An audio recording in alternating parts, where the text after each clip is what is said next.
Halo teman-teman semua, kita ketemu lagi nih. Nah, sekarang saya mau ngebahas mengenai chapter 4 di buku Intermediate Accounting kita, IFRS Edition dari buku Wiley.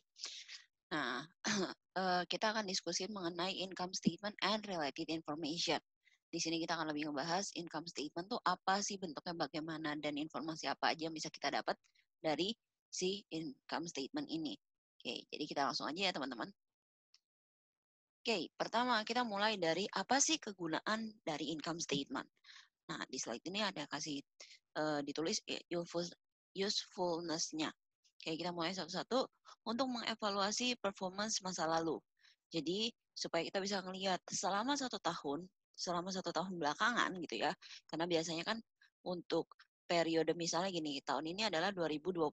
Nah, biasanya laporan keuangan yang terbit itu adalah 2019 punya. Oke. Nah, kita bisa melihat dari income statement gimana performance dari 2019 dari satu perusahaan ya. Ya misalnya contohnya PT Unilever atau PT Sampurna. Nah, gimana sih performance-nya? Nah, terus itu nanti kita bisa ngebandingin. Contohnya kayak gambar di sini. Dia kasih perbandingan antara Hyundai dengan Toyota. Mana sih revenue-nya yang paling bagus, expense-nya paling bagus, profit-nya paling bagus. Nah, di sini kita bisa ngelihat performance dari masa lampau. Oke, kita bisa ngelihat gimana sih performance dari masa sebelumnya atau periode sebelumnya. Oke, nah kita lanjut. Apalagi sih kegunaan si income statement ini selain untuk melihat performance. Kita bisa juga memprediksi masa depan. Oke, memprediksi apa sih namanya performance di masa yang akan datang. Kenapa? Kalau misalnya di tahun pertama, contoh nih ya, di tahun pertama si perusahaan dia untungnya itu adalah 10 juta. Terus kira-kira di tahun kedua, nah karena biasanya yang namanya income statement itu pasti akan disandingkan 2 tahun. Tahun ini dengan tahun sebelumnya. Berarti kalau kita ngomong tahun 2020 yang akan terbit adalah laporan keuangan tahun 2019, berarti tahun 2019 disandingkan dengan 2018. Oke, kalau misalnya kita lihat di 2018, asumsi ya, dia dapat keuntungan 10 juta dan di 2019 keuntungan dia naik menjadi 15 juta. Oke, berarti kita bisa memprediksi nih, kemungkinan tahun ketiga perusahaan bisa naik juga nih. Antara dia naik ke 18 juta atau dia naik ke 20 juta. Nah, tapi mungkin prediksi ini, yang namanya prediksi, kita nggak bisa hanya ngambil dari 2 tahun aja. Kita harus ngambil periode yang lebih panjang. Mungkin kita ngambil dari 2017. 2017 ke 2018 bagaimana? 2018 ke 2019 bagaimana? Supaya kita bisa menentukan masa depan bagaimana. Oke, nah tapi kurang lebih dengan 2 tahun aja kita bisa lihat kok, oke, sepertinya perusahaan ini cukup bagus karena di 2018, 2019 dia untung. Harusnya jika tidak terjadi sesuatu yang apa namanya yang urgent banget atau terjadi sesuatu yang parah banget, misalnya contohnya kayak pandemi sekarang, harusnya performance-nya minimal bisa sama dengan tahun ini atau lebih baik ya. Nah, kecuali kayak tahun 2019, nah nanti mungkin ketika kita lihat tahun 2019 kita nggak bisa bilang, oh oke perusahaan ini naik. Kenapa? Karena kita ada satu momen, ada satu event yang benar-benar besar banget, yaitu adalah si COVID ini. Jadi karena adanya COVID, mungkin prediksi kita yang awal bisa jadi berubah gitu kan.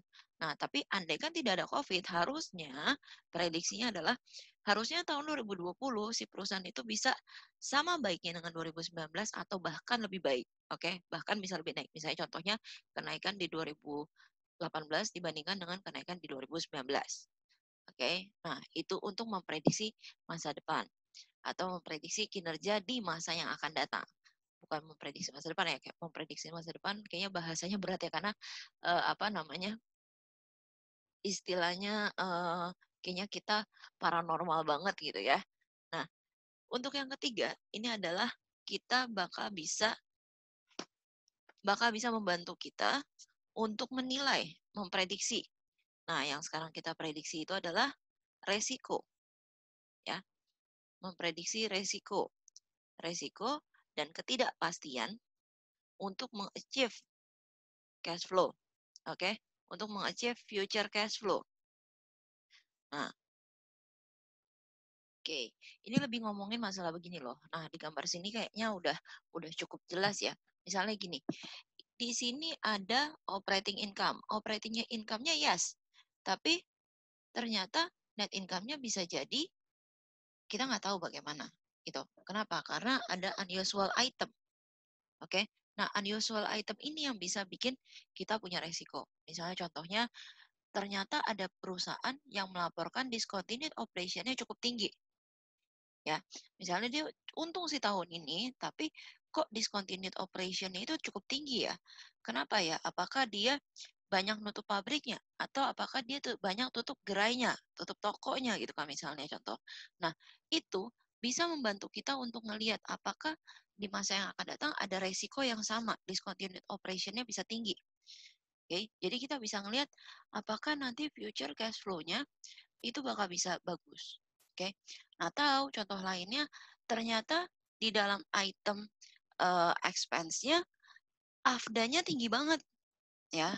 AFDA-nya tinggi banget. Nilai AFDA-nya kok sepertinya semakin tahun semakin tinggi. Berarti kan ketika AFDA tinggi, ketika allowance for the full amount-nya tinggi, itu kan berarti dia punya tingkat piutang yang tidak bisa dikolek itu semakin tinggi, ya kan?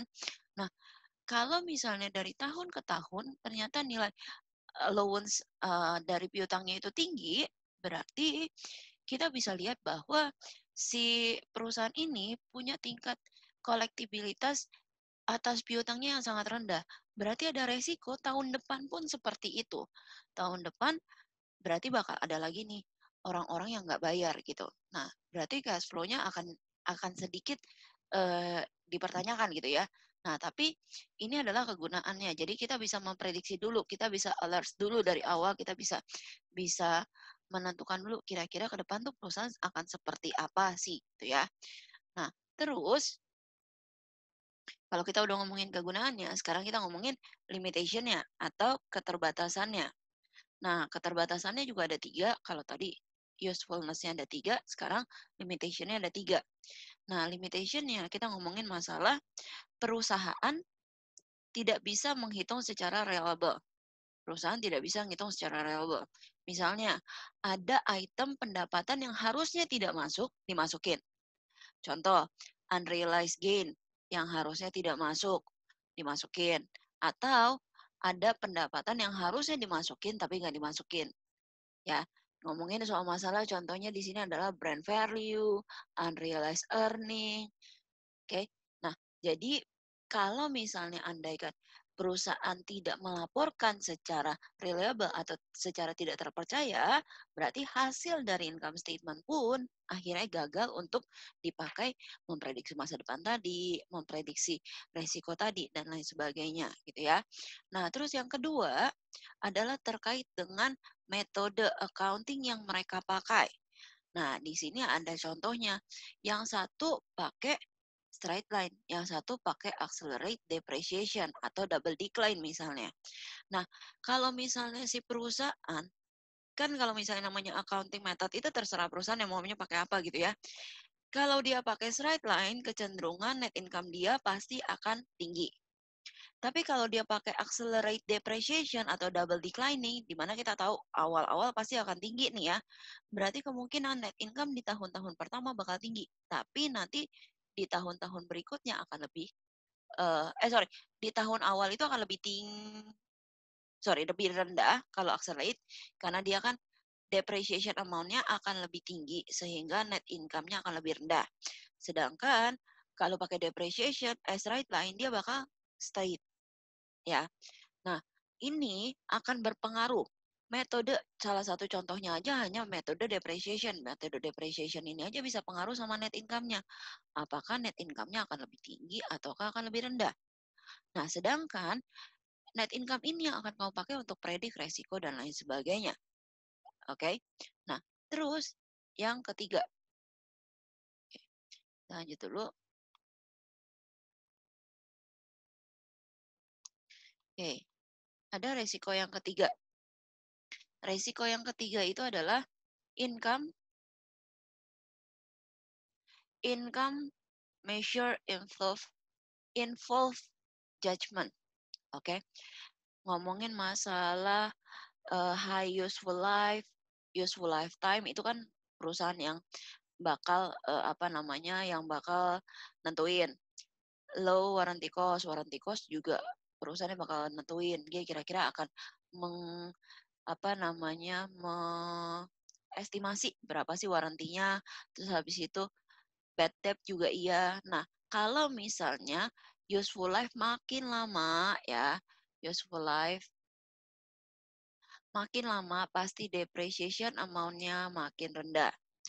Oke, ketika depreciation amount makin rendah, maka net income-nya akan semakin tinggi. Nah, begitu juga dengan si begitu juga kalau misalnya warranty. Oke. Ketika warranty warranty yang kamu apa namanya yang kamu cadangkan itu semakin rendah, berarti kan expense-nya rendah tuh, warranty expense-nya rendah. Nah, net income kamu pasti akan semakin tinggi. Nah, tapi apakah tingginya dari si net income ini apakah benar-benar net income yang seharusnya? Enggak kan? Karena itu melibatkan si judgment dari perusahaan. Oke, nah ini limitation-nya. Jadi bisa jadi net income itu adalah tidak yang sebenarnya terjadi gitu. Oke. Nah, tapi di luar itu kita bisa tahu kalau misalnya ternyata net income itu juga punya fungsinya ya yang tadi. Tuh. Oke, sekarang ngomongin quality earning. Nah, kita ngomongin quality earning. Quality earning itu apa sih? Quality earning itu adalah kualitas dari pendapatan itu. Oke, kualitas dari pendapatan. Kenapa kita ngomongin kualitas dari pendapatan? Karena sebenarnya perusahaan itu diberikan insentif untuk memanage income. Nah, bagaimana mereka memanage income? Itu adalah supaya targetnya tercapai, oke? Okay? Dan supaya membuat seolah-olah atau membuat yang dilihat oleh si investor atau kreditor, earningnya itu less risky atau earningnya itu memiliki resiko yang rendah. Nah, sehingga supaya supaya targetnya tercapai, supaya si earningnya terlihat resikonya rendah, si perusahaan, si manajemen kadang-kadang melakukan beberapa trik, oke, atau beberapa kebijakan. Nah, salah satunya itu adalah earning management, oke. Earning management itu adalah ngomongin mengenai timing. Kapan sih pendapatan, expense, gain, losses harus dimasukkan supaya earningnya lebih smooth. Earning lebih smooth tuh kayak gimana sih? Diharapkan nih misalnya ya, misal nih ini tahun ini earning perusahaan akan cenderung lebih pengen earningnya tuh naik. Boleh turun, tapi jangan turun terlalu banyak, naik lagi. Terus turun boleh, naik lagi, turun, naik, naik, naik, naik. Kecenderungannya gini, perusahaan pengennya dia akan tetap naik. Makanya mereka melakukan earning smooth. Atau bahkan yang lebih ekstrim, mereka bisa aja tuh bikinnya kayak gini. Ini kan ada turun-turunnya ya. Supaya kelihatan semakin bagus, bahkan yang lebih ekstrim mereka bisa lakukan nih year ya. Ini earning, oke. Nah, dia akan bikin smooth naik terus. Bahkan mungkin nggak se-ekstrim ini ya, bisa jadi lebih landai. Tapi yang penting naik terus. Konsistensi naik. Nah, itu yang disebut sebagai earning management. Diharapkan, karena kan eh, investor, kreditor mengharapkan kinerjanya itu tetap meningkat. Nggak mungkin yang namanya, oh ya udah kinerjanya terserah nih mau bagaimana bentuknya, yang penting ada income. Kan nggak mungkin ya. Dia jadi mengharapkan kinerjanya meningkat terus. Nah, kalau misalnya kita ngomongin kita mau kinerja yang meningkat, pasti meningkat dari tahun ke tahun supaya lebih smooth kinerjanya si perusahaan dan perusahaan dianggap bagus, makanya mereka melakukan earning management, ya. Nah, sekarang kita ngomongin mengenai apa sih earning quality. Tadi saya udah bilang earning quality itu ngomongin masalah kualitas. Kualitas dari pendapatan. Oke. Nah, terus quality of earning itu akan menurun Oke, jika earning manajemennya menghasilkan informasi yang tidak berguna atau kurang berguna untuk memprediksi masa depan. Oke. Nah, jadi kalau misalnya andai kan mereka tuh harusnya bisa bikin si earning management ini sebenarnya tujuannya adalah supaya kita bisa memprediksi masa depan. Nah, tadi yang saya bilang, tabelnya kalau tabelnya begini, terus kita bisa tahu nih, andai kan sekarang kita di tahun kedua gitu ya, atau tahun ketiga, kita bisa lihat, oke nanti akan naik, naik lagi, naik lagi, naik lagi. Gitu. Jadi semakin tahun, pendapatannya akan semakin tinggi. Oke, itu.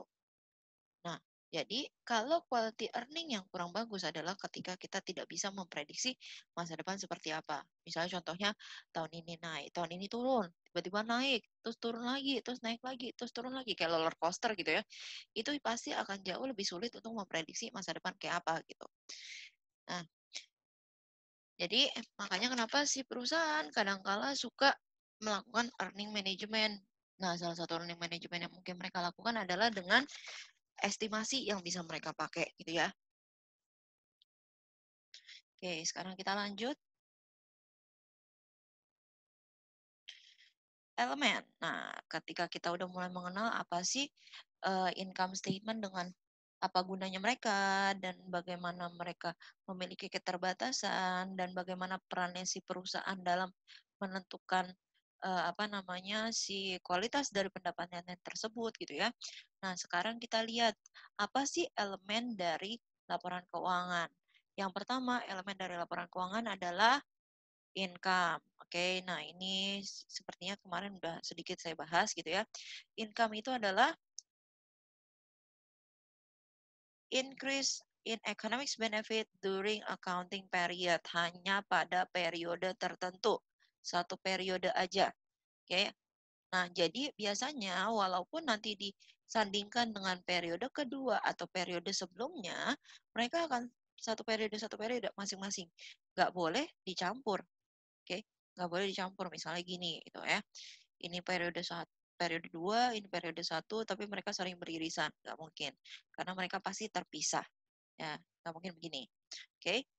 Nah, terus dari increase economic benefit ini akan menghasilkan penambahan pada aset, asetnya nambah, oke, dan liability-nya nurun. Oke. Nah, sehingga menghasilkan adanya peningkatan pada equity di luar dari kontribusi kepada stakeholder. Ini ngomongin RE ya. Nah, karena nanti pasti RE-nya meningkat. Ketika ada income, pasti RE meningkat. Itu ya. Nah, ini yang pertama. Elemen pertama itu adalah income. Terus, elemen kedua. Wait, kelewat. Ada yang kelewat. Sebentar, saya back dulu. Oh, no. Nah, di dalam income, kalau kita ngomongin, tadi kan kalau kita ngomongin income. Di dalam income itu ada dua, yaitu revenue and gain. Nah, revenue biasanya dari ordinary activity. Tapi kalau gain, belum tentu dari ordinary activity. Kalau revenue udah pasti ordinary activity. Misalnya sales, itu adalah ordinary activity. Tapi kalau misalnya gain, belum tentu dari ordinary activity. Ya, misalnya contohnya sales dari fixed asset itu bukan termasuk dari ordinary activity gitu kan ya. Oke. Nah, sekarang kita lihat apa aja sih item yang ada di dalam gain dan apa yang ada di revenue. Sales itu termasuk ke dalam revenue. Fee, misalnya perusahaan dibayar untuk melakukan apa gitu. Misalnya contohnya perusahaan iklan terus dia dibayar fee dari si yang menyewa jasa iklannya. Berarti itu termasuk revenue. Interest, dividen, rent, itu termasuk ke dalam ordinary activity. Nah, kalau yang gain atau yang yang revenue tadi ini biasanya pasti dari ordinary activity ya, teman-teman. Oke. Nih, ordinary activity. Wait. Oke. Nah, kalau misalnya gain, nah, gain bisa jadi dari ordinary activity, tapi bisa jadi bukan, ya. Misalnya kalau misalnya yang iya, misalnya contohnya dia perusahaan, eee, dia melakukan trading gitu ya, daily dia melakukan trading. Nah, trading, hasil gain dari trading itu adalah masuknya gain, bukan masuk revenue gitu ya. Oke, mungkin nanti saya cari contoh lagi untuk kalau misalnya gain, dia dari ordinary activity itu seperti apa. Cuma kalau ini, yang di sini contohnya,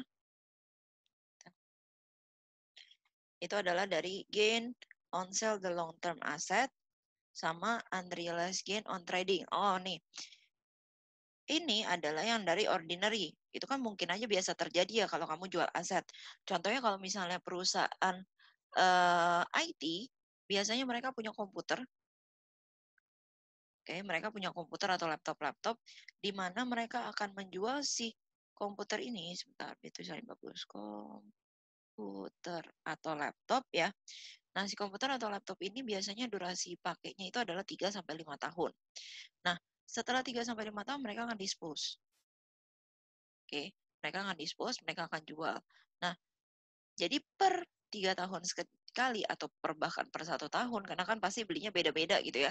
Per tiap tahun pasti ada nih jual long term asset gitu.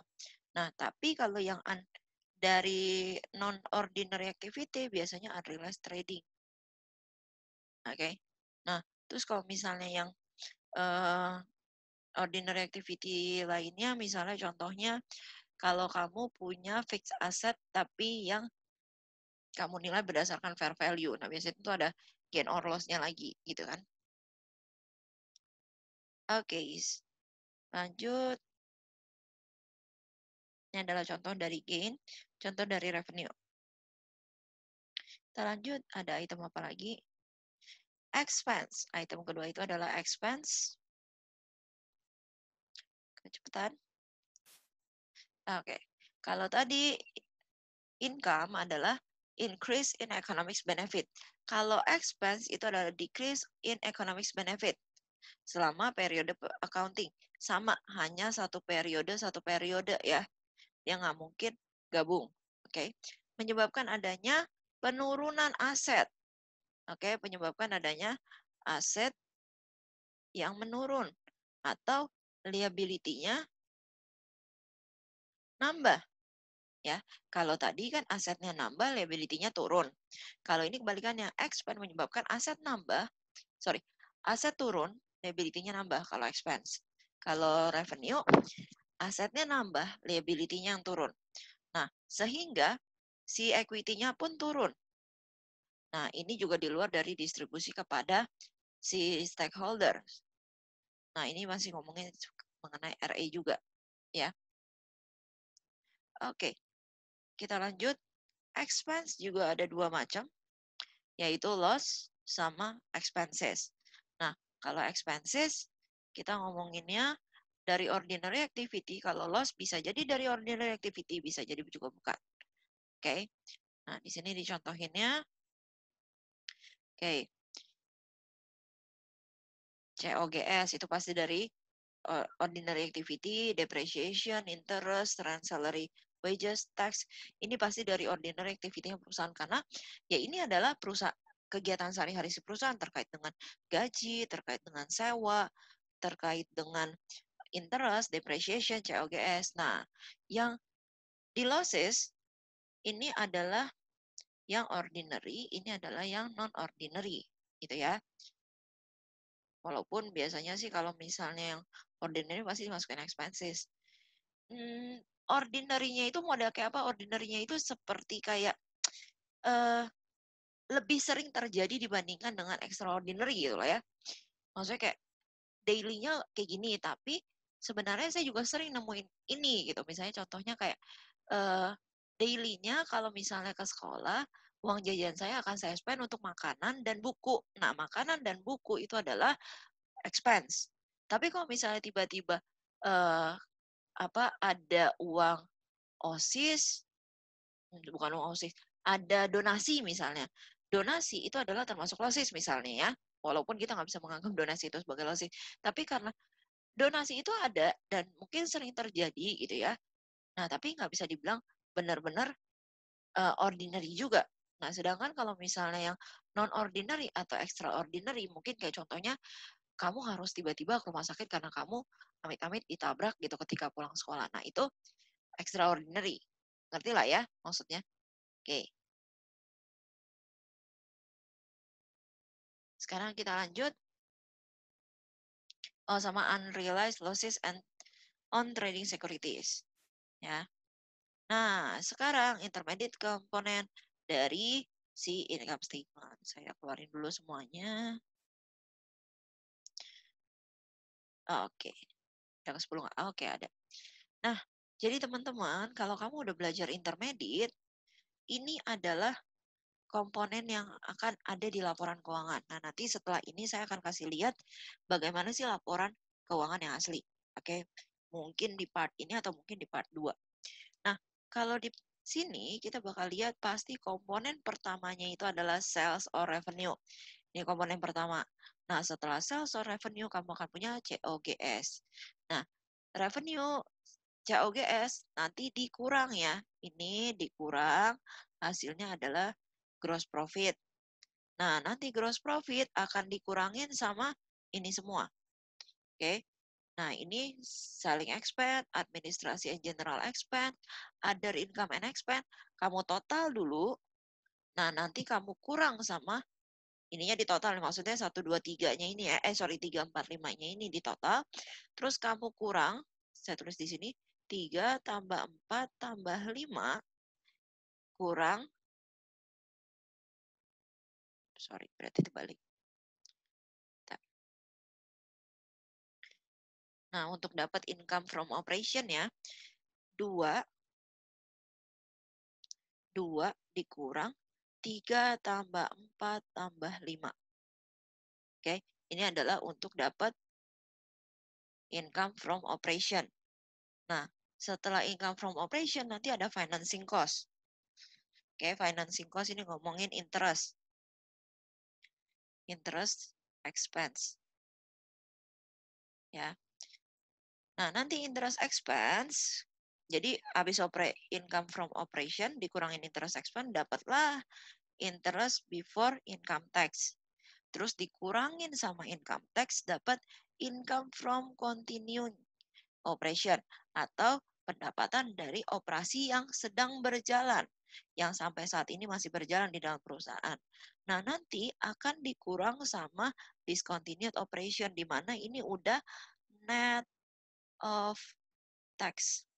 Ya, discontinued operation udah net of tax. Maka dapatlah net income. Nah, net income nanti akan dibagi ke majority controlling. Oke, sebentar. Istilahnya, sebentar ya, saya cari dulu istilah yang benarnya, bukan majority accounting, majority controlling. Oke, nah itu disebut sebagai major controlling. Jadi nanti akan ada major controlling, ada non controlling interest, ya. Controlling interest sama non controlling interest. Jadi net income-nya itu akan dibagi dua. Oke, di sini controlling yang dia persentase kepemilikannya di atas 50% dan yang non controlling atau di bawah 50%. Gitu ya. Saya hitung-hitung EPS-nya. Nah, ini adalah format dari income statement. Nah, nanti kita lihat satu-satu komponen itu apa aja sih ya. Oke, nah ini contoh salah satu laporan perusahaan di mana dia punya komponen satu, sales ya. Nah, si sales ini dikurang dulu nih, teman-teman. Sales itu nggak bisa langsung sales aja. Ada yang udah taruh net sales, ada beberapa perusahaan yang langsung taruh net sales. Tapi kalau misalnya si perusahaan tidak taruh net sales, maka dia harus ngitung lagi. Untuk ngitung net sales, itu adalah dari sales revenue dikurang sales discount and sales return allowance. Ya, sales return and allowance. Dia dikurang dulu. Nah, nanti baru dapatlah net sales. Terus dikurang COGS. Kalau kalian pasti ingat lah ya, COGS itu rumusnya apa? Merchandise inventory beginning ditambah net purchase dikurang merchandise inventory ending. Oke, ini mestinya udah pernah kalian pelajari. Nah, net purchase itu adalah rumusnya dari purchase ditambah freight in dikurang sama purchase discount dikurang sama purchase return. Oke, nah itu rumusnya dapat COGS. Nah, setelah kamu punya net sales, punya COGS, kamu kurangin nih, makanya di sini kan 2.900.000 1.800.000 dikurangin sehingga dapat 900.000. 998.872 ini adalah gross profit hasil dari pengurangan. Terus dia akan punya selling sama punya administration. Selling ini adalah semua expense yang dikeluarkan untuk membantu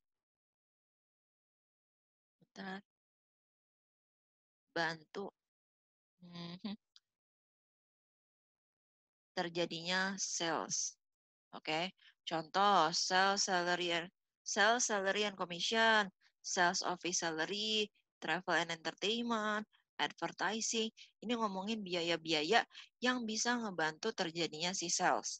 Oke, nah kalau administration itu adalah ngomongin semua yang administrasi. Nah kalau misalnya andaikan supaya lebih gampang nih ya, saya kasih ilustrasi. Kalau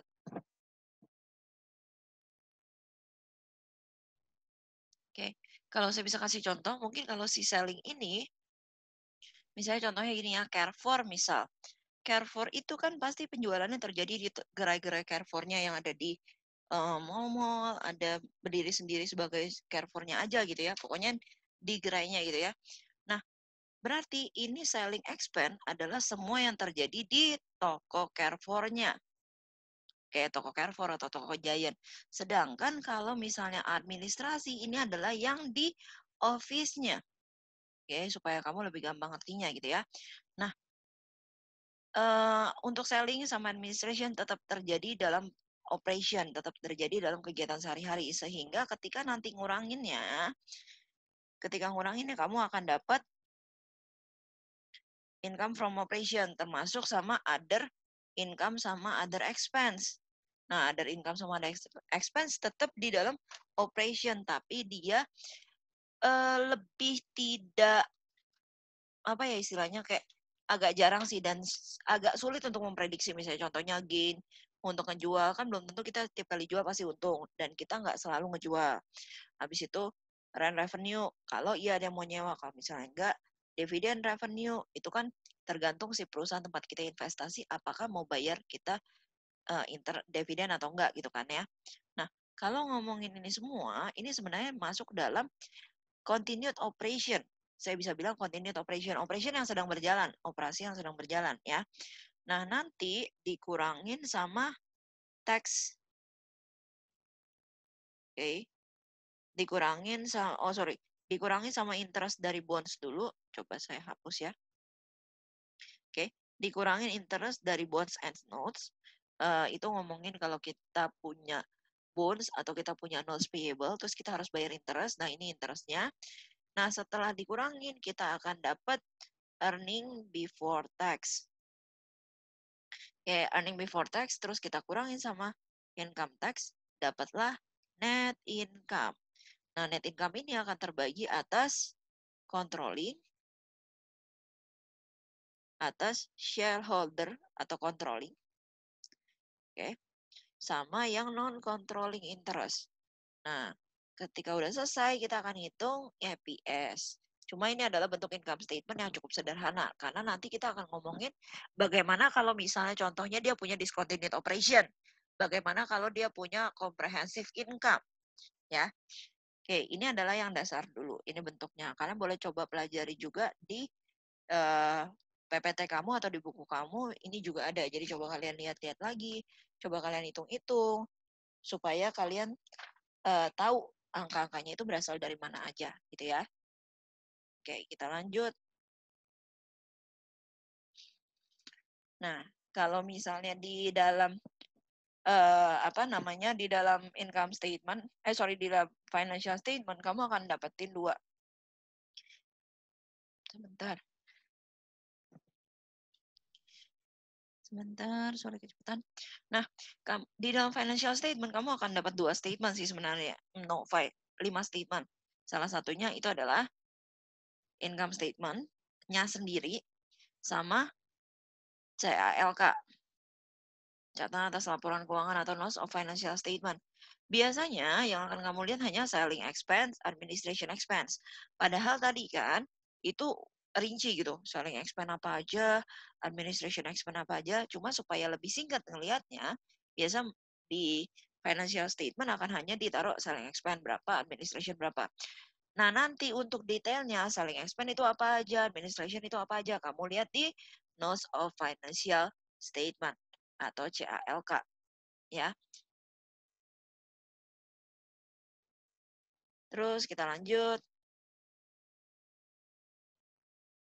gross profit. Nah, tadi udah saya jelasin, gross profit itu adalah sales dikurang dengan COGS ya. Saya tulis lagi, gross profit adalah sales dikurang COGS atau di sini tulisnya compute by deducting COGS from the net sales atau kita bisa bilang sales dikurang COGS dapatnya gross profit. Nah, dia untuk apa? Sama seperti tadi untuk mengevaluasi dan memprediksi masa depan. Oke. Okay?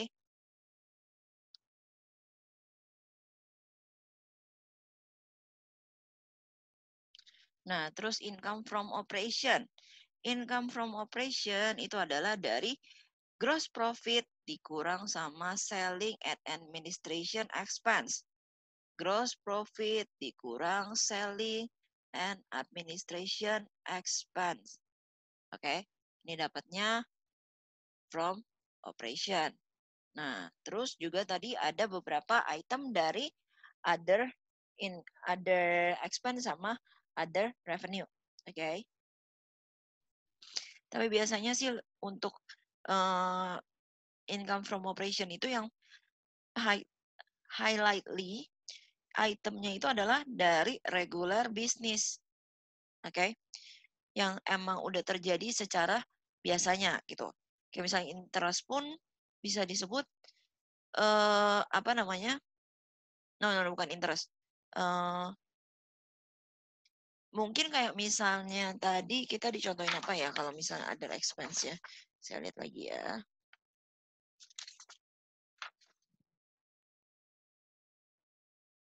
Oke, mungkin di sini si perusahaannya menganggap kayak rent, dividen, gain from sale of plant asset itu juga cukup reguler di dalam si perusahaannya sendiri. Makanya untuk yang dicontoh, other income and other expense dia masukkan ke dalam income from operation ya. Tapi ada juga beberapa yang mereka memisahkan gitu. Nah, gunanya apa sih other income from operation ini? Sama untuk melihat predict amount, timing, uncertainties of future cash flow. Karena yang akan mempengaruhi net income biasanya itu adalah selling and administration expense sama other expense ya. Karena nanti kita bakal ngomongin sebenarnya sih perusahaannya kalau jualan tuh bagus, tapi karena ada selling expense yang terlalu besar, administration expense yang terlalu besar sehingga nanti ke depannya kemungkinan net income-nya juga nggak tinggi gitu. Nah, biasanya kalau misalnya orang-orang akan mau memperbaiki kinerja di tahun tersebut, coba lihat dulu nih selling expense sama administration expense dia. Apakah itu cukup gede apa enggak? Karena biasanya harusnya orang nggak mungkin jualan terus mau rugi.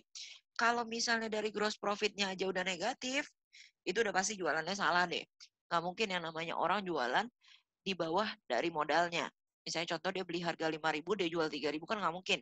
Pasti dia belinya 5.000, dia jualnya 10.000. Nah, selisih 5.000-nya ini yang akan menanggung expense-nya kan. Nah, tapi sayangnya seiring berjalan waktu expense-nya lebih dari 5.000, ya sama aja dong.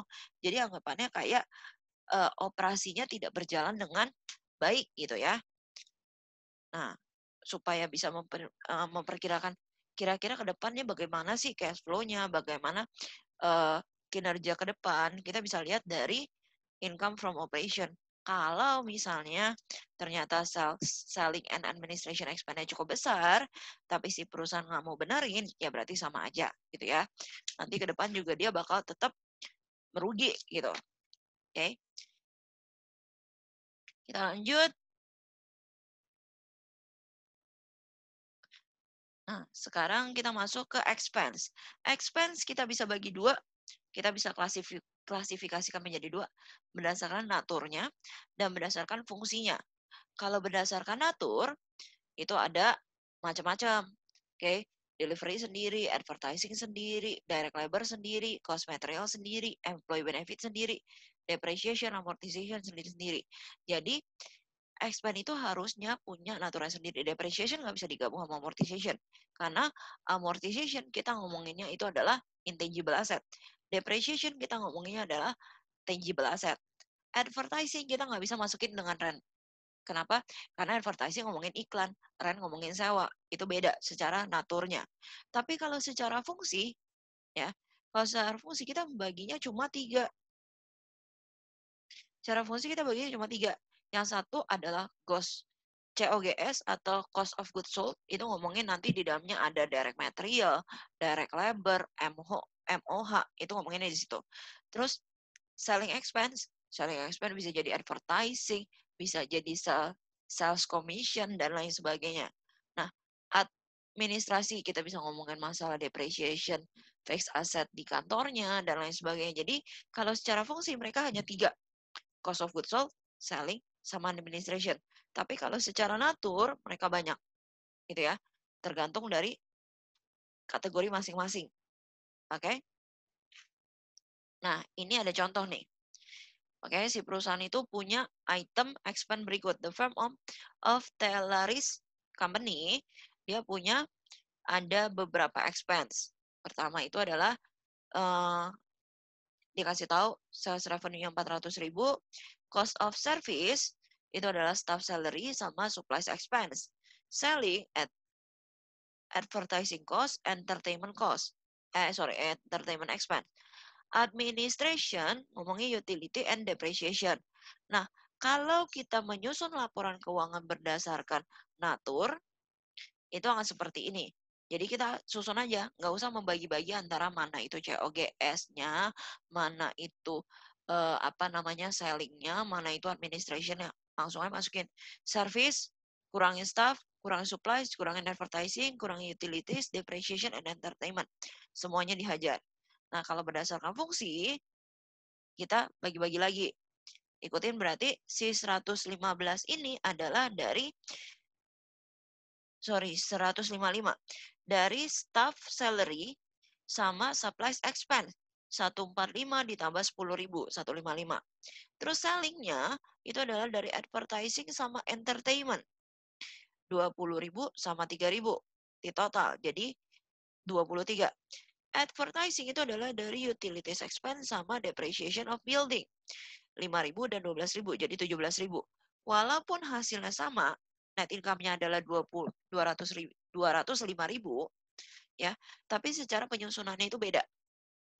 Oke, dan biasanya dipakai di laporan keuangan publik. Ingat saya ya, saya nanti cek lagi. Saya ingat saya adalah yang bentuk function, oke, function, oke.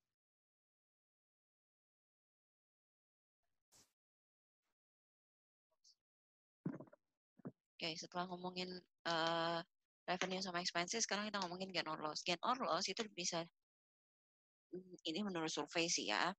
Nah, di sini unusual item dia bilang. Nah, dari 500 perusahaan besar, ada 202 perusahaan yang melaporkan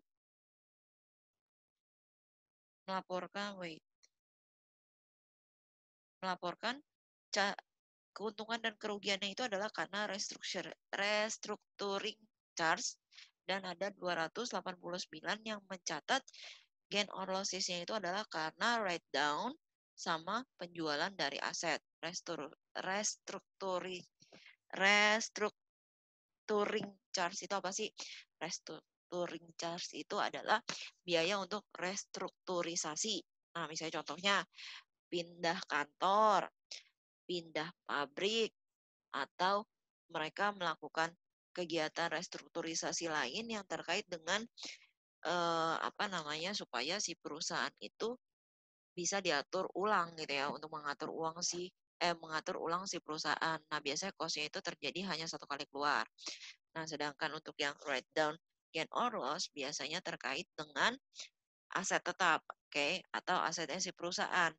Nah, dari 500 perusahaan, itu ada 289 yang mencatat keuntungan dan kerugiannya itu adalah karena write down sama sales sales dari asetnya.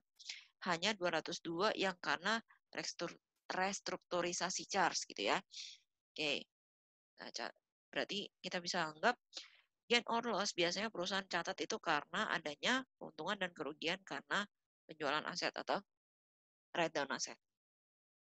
Oke, gain or loss dari IAS itu bisa dibagi atas dua, itu adalah revenue expenses sama other income and expenses.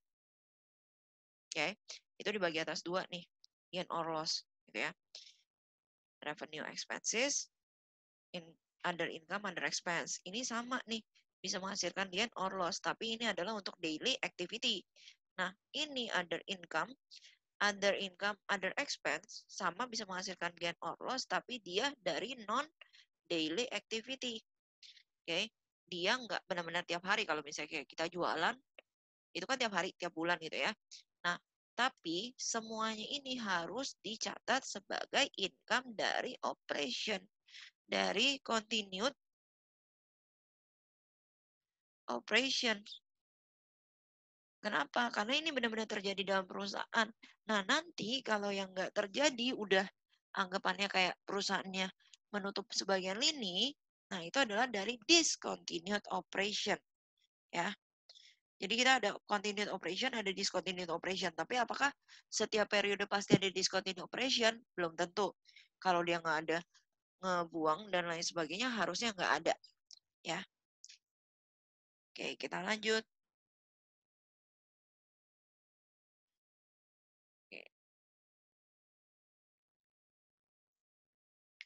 Oke, sebentar. Nah, ini adalah additional item yang perlu disclosure, yang perlu adanya tambahan informasi, yaitu mengenai losses dari kerugian dari write down inventory ke net realizable value. Oke.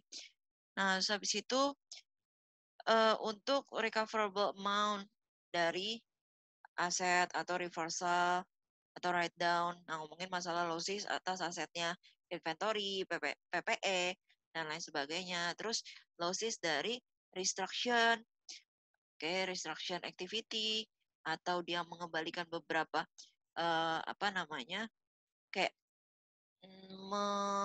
mengatur ulang dari si usaha-usaha mereka. Habis itu gain or losses dari disposal item gitu ya, dari investment atau DPPE, terus terkait dengan hukum, litigation, oke. Terus ada satu lagi yaitu mengenai other reversal liability, oke. Ini ngomongin uh, losses and gain yang terjadi di luar dari daily activity, tapi yang perlu disclose lebih ya gitu ya. Jadi mungkin dia terjadinya cukup sering, nah tapi itu perlu disclose lebih. Misalnya contohnya nanti di dalam catatan atas laporan keuangan kamu pasti ketemu tuh inventory dia pakai net realizable value atau enggak. Habis itu misalnya dia PPE, ketika dispose PPE bagaimana, ketika liquidation itu gimana gitu ya. Mereka harus perlu informasi lebih lanjut.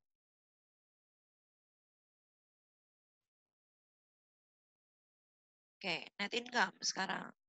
Net income represent the income after all revenue and expenses of the period considered.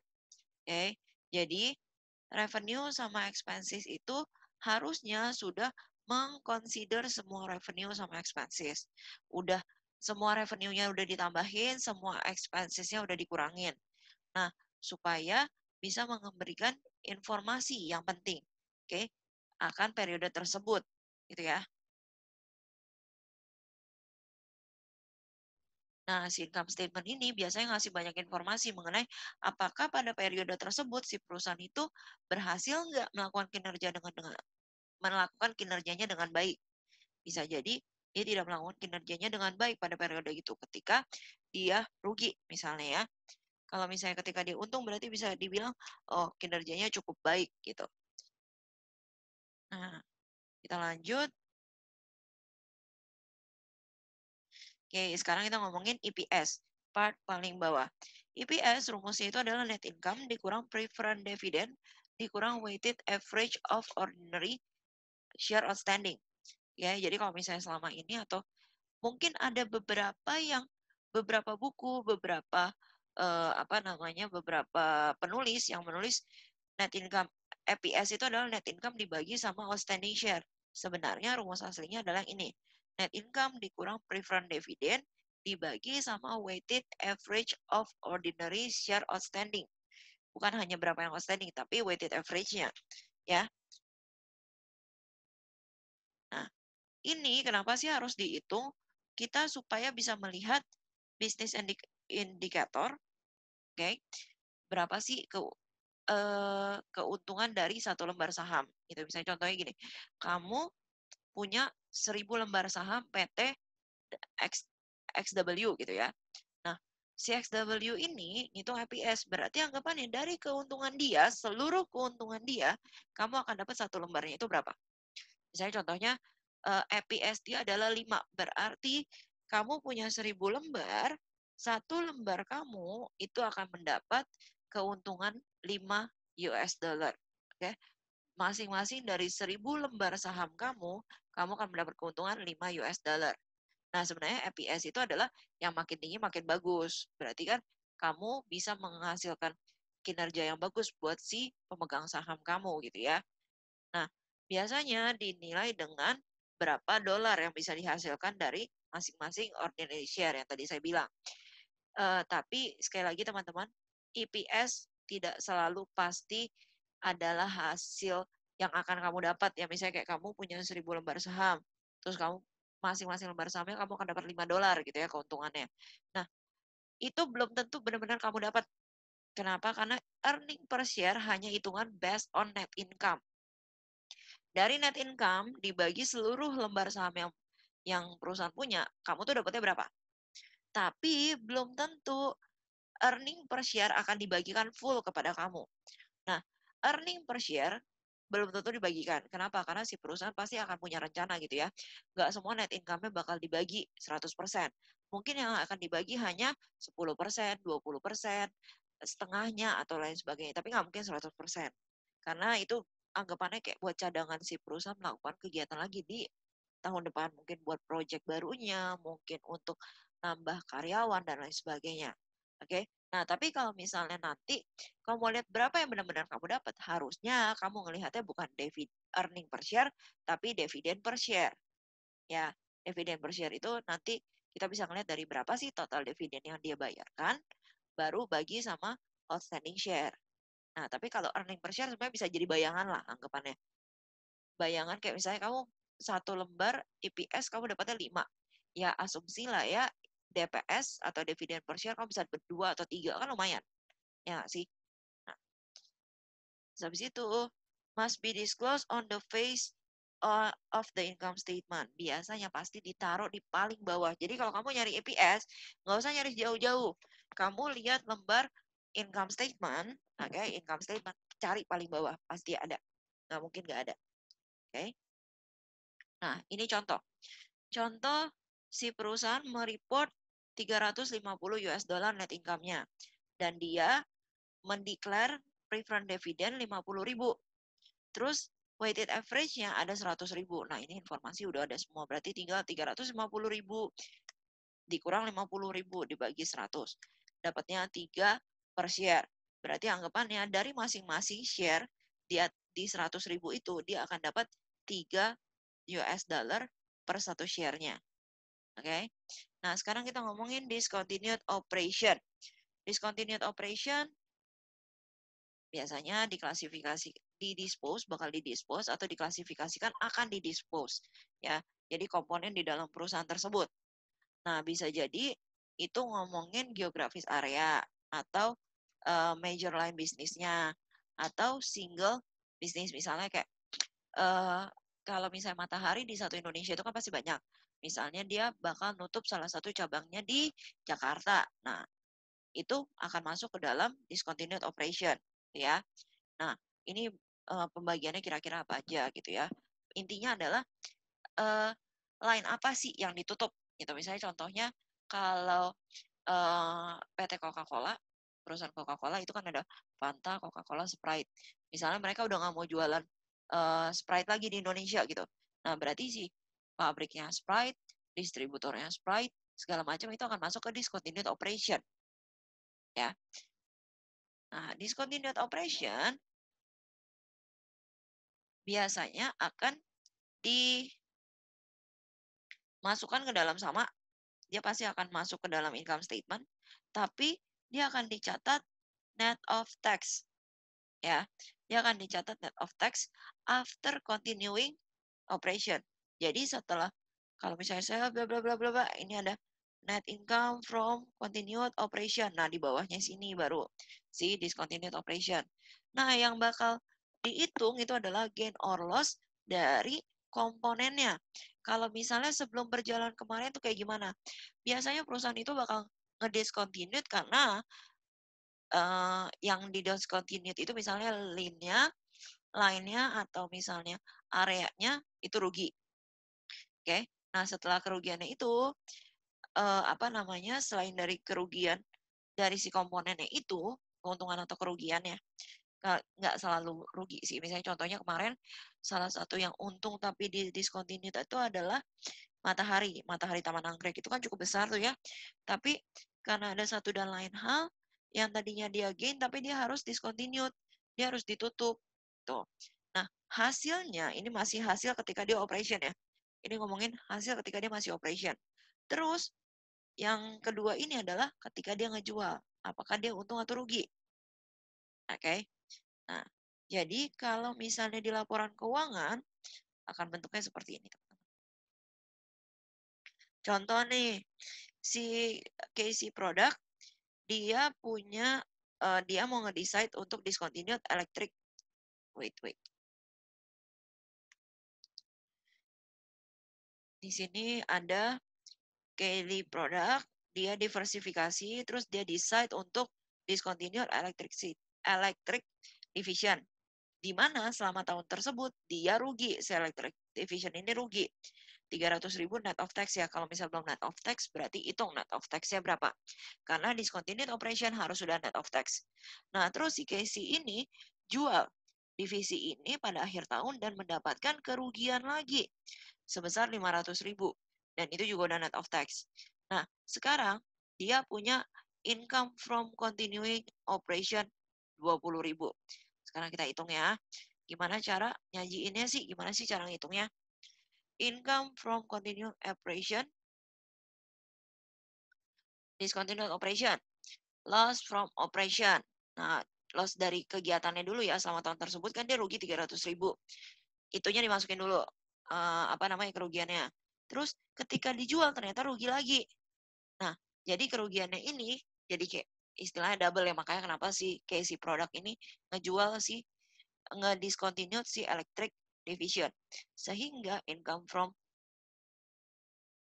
net income-nya jadi turun. Karena tadinya dia punya continuing operation yang untung, tapi discontinued operation dia rugi 800. Sehingga net income dia berubah menjadi 19.200. Oke. Nah, kayaknya video part ini udah agak kepanjangan. Jadi saya bagi menjadi part 2 ya teman-teman ya. Saya stop dulu.